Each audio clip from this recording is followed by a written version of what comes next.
around my story. My name is Ricardo. Though I am a 21-year-old, my body is the size of a 10-year-old boy because I was born with a disease called Prader-Willi syndrome, PWS, which stunted my body growth while allowing my mind to continue developing.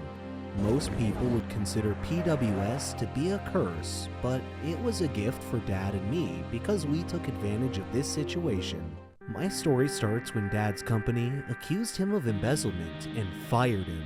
The scandal and shame of this incident kept him from getting any other type of work, so we left our country to start a new life elsewhere. Dad was still unable to get a job because his old company always gave him bad references when called by prospective new employers.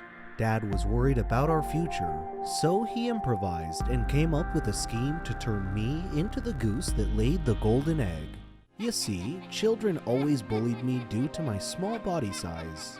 Luckily, my mature mind helped me avoid fights most of the time.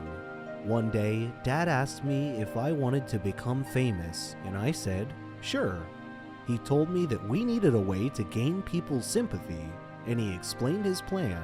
We went to the garage and found some old torn clothes that he asked me to wear. Then he poured dirty water on me. Then he made a recording of me crying and explaining that I had been beaten by some bullies in our neighborhood. After we finished making our sympathy-garnering video, he applauded my performance and posted it to the internet to see what reaction we would get. The next day, our video went viral, and I became an instant celebrity. All the news agencies gave the video broad coverage, and I began receiving sympathetic phone calls and donations from around the world. Several international schools offered me free scholarships at their schools, and I managed to amass a good size of money from all the donations, and for a moment, I thought our days of poverty were finally over. Unfortunately, the authorities investigated my background and found that I was 21 years old and not really a kid at all. Then all my fortunes reversed themselves, and the police came after me for fraud. I am speaking to you now from a hotel room as I hide from the police. I have enough money to head to another country, preferably one that has no extradition treaty with my country. I have enough money to live comfortably without needing to work for the rest of my life. So, on balance, I don't have any regrets about what I've done. My name is Keanu, and I'm 13 years old. I am a psychopath. I freely admit it in front of all of you.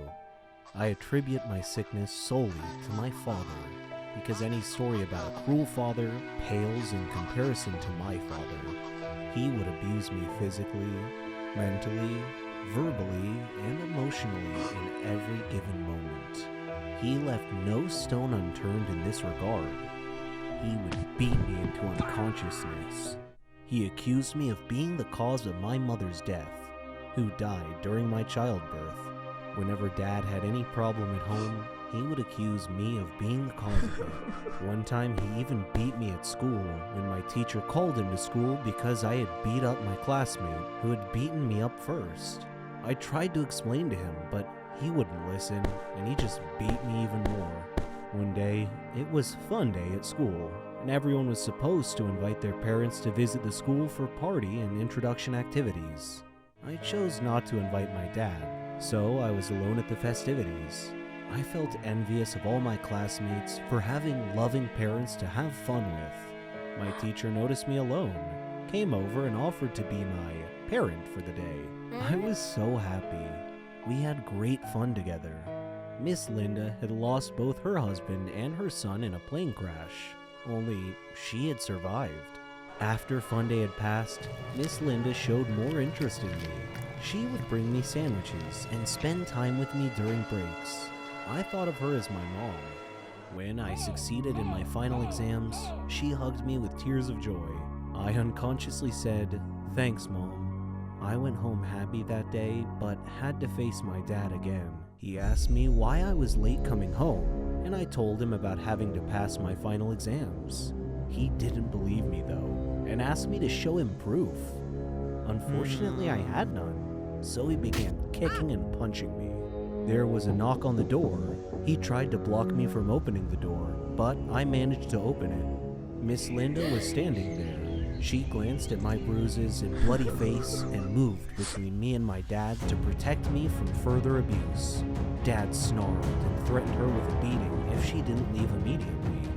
But she hit him in the eyes with a blast of mace or pepper spray, and he went down to the floor in extreme discomfort, grabbing at his eyes. Miss Linda called the police, told them about Dad's child abusive nature, and had him arrested. Now I live with Miss Linda as my new mom. Dad is in prison, where I hope he stays till he dies or rots. Either outcome is okay with me. I am addicted to food. I suffer a lot. I need help. I've tried to give up, but I fail every time. Hamburgers. Who can give up eating hamburgers, especially with barbecue sauce? I didn't mind this kind of addiction, but I'm getting ahead of myself. Let me begin by introducing myself. I am Patricia, 15 years old, living with my parents and my brother. I lead a quiet life. No interests, no hobbies, except for eating, that is. Food is my faithful friend. It never leaves me.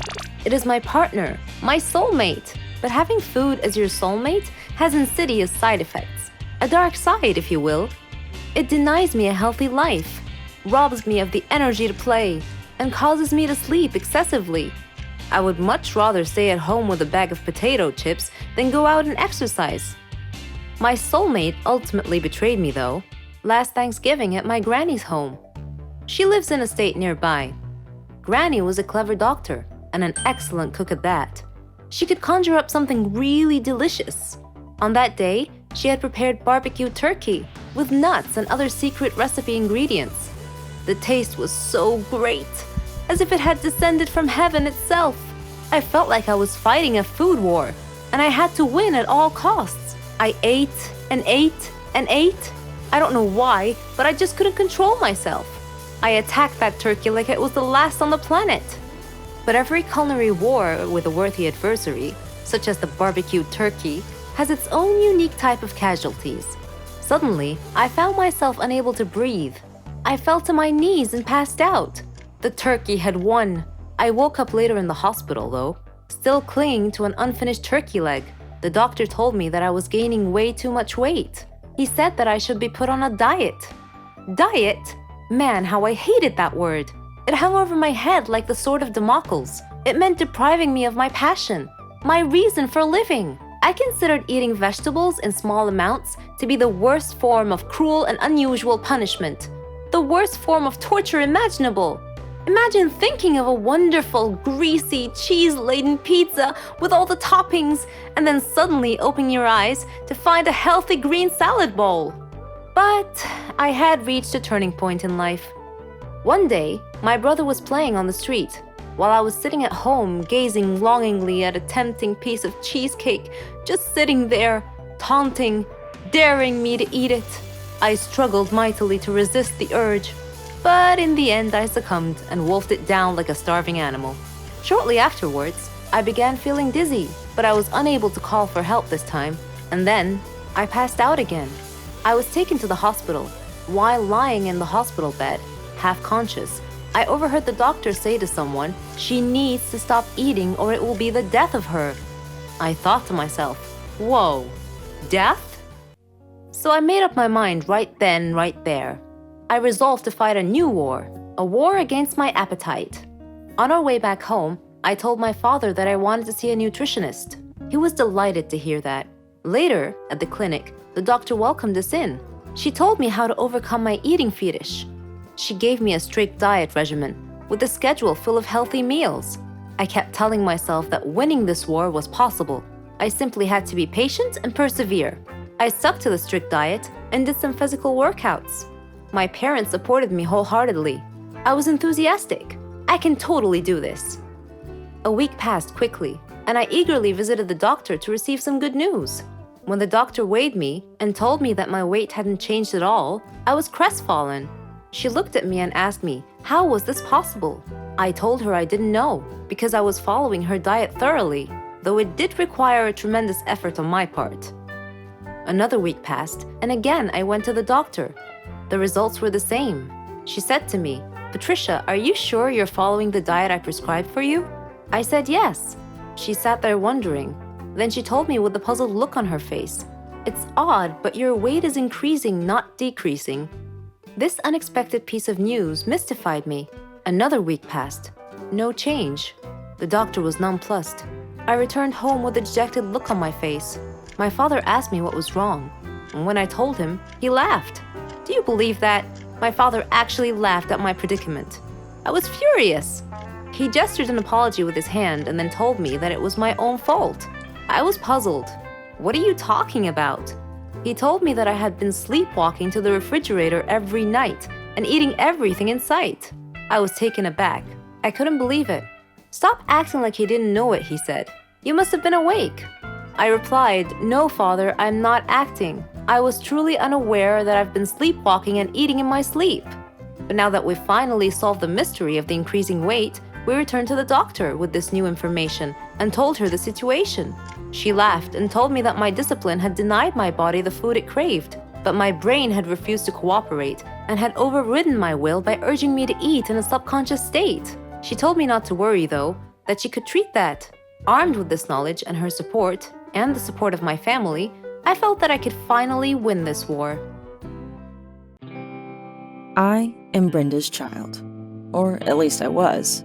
Because my grandmother had died and my mother at some point in her life felt that drugs would be beneficial to her, I was put into foster care at the age of 2 and adopted at the age of 7. I have no real memory of Brenda, just her name and the last time I saw her. I was 7, and I had gone to a foster care agency for a visit. She brought me some strawberry candy. I remember my adoptive mother telling me to say thank you, and I did. Then Brenda got up and told me she would see me again. I went back to the agency a month later for a visit, and she never showed up. My mother was gone, and I was no longer her child. I was fully aware of being adopted because my adoptive parents, who I've lived with for the past 4 years, asked me how I would feel being their child, and I said I had no problem with it. So they adopted me and my biological sister at the same time. I can remember that when I got adopted, I was happy, but at the same time sad. I was happy because I had a family, a nice warm bed to sleep in every night, plenty of food to eat, and a place to run around. I was sad because I never got to say goodbye to Brenda, and the last time I saw her, I didn't take in what she looked like. I was sad because she never showed up to me again. She had lied when she said that she would. I'm not sure why I never saw Brenda again. But for years, I looked at myself as an intrusion. I figured she didn't want to see me anymore because I needed things and that would get in the way of her buying her drugs. When I went to sleep, I'd have dreams that Brenda had been looking for me and found me. I'd have dreams that she would recognize me and come up to me and say, "It's me, your mother." But I never talked about these things. I guess I just didn't see the point. It wouldn't have changed the feeling of loneliness that she had left behind. My adoptive parents didn't make it that easy for me to talk either. It wasn't that they weren't good to me. They took me on road trips, they took me to and great adventures, and they got my hair done every 2 weeks. They gave me a stable home, something I probably would have never had if I had been in foster care or still lived with Brenda. But my adoptive mother jumped to conclusions when I would try to tell her little things about boys or school or anything that happened in my life. She always assumed I was getting in some kind of trouble. So there wasn't any way I would have told her about my most painful private thoughts, even if I had thought of telling her. Instead, I just tried to be a nice kid who always seemed happy. I would smile, laugh, and joke. I'd come home and talk about everybody under the sun and how they were doing, except myself. I didn't want my adoptive parents to feel as if I wasn't appreciative or that I didn't love them, so I tried to act as if everything was good. When you're adopted, you feel like